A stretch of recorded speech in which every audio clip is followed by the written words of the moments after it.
Chapter 11. The Ledger Breathes. The alley stank of coolant runoff and yesterday's noodles.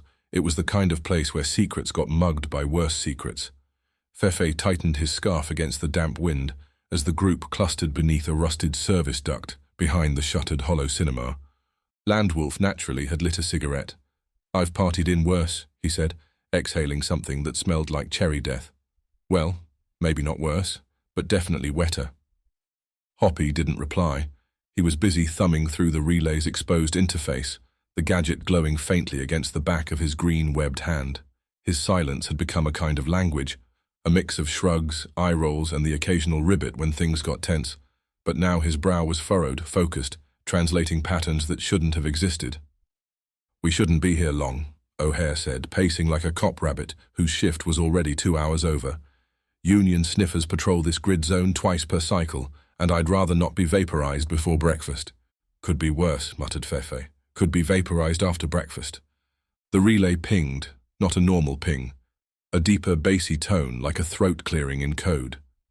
The light intensified, casting eerie shadows over the damp alley. Then, once again, the hologram bloomed. But this time it wasn't a file index or ledger protocol. This was fire.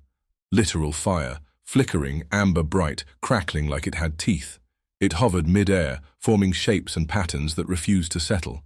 A sequence of glyphs emerged, carved in what looked like smoke and light. Hoppy's eyes widened.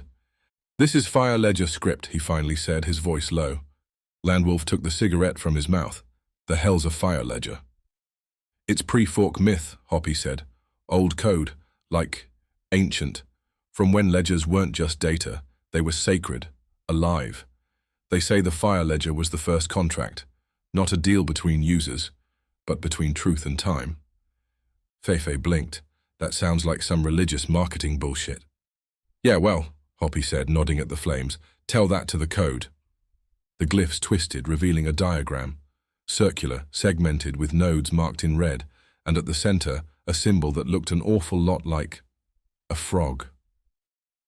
"No way," Landwolf whispered. O'Hare stepped forward, ears twitching. "You think this is some kind of prophecy?" Fefe was quiet.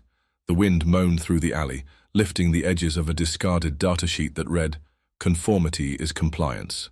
Compliance is calm." "This isn't prophecy," he said finally. "This is a warning." The relay pulsed again and the fire vanished. In its place, one final line of text. "Fire walks the spine." "What the hell does that mean?" Landwolf asked.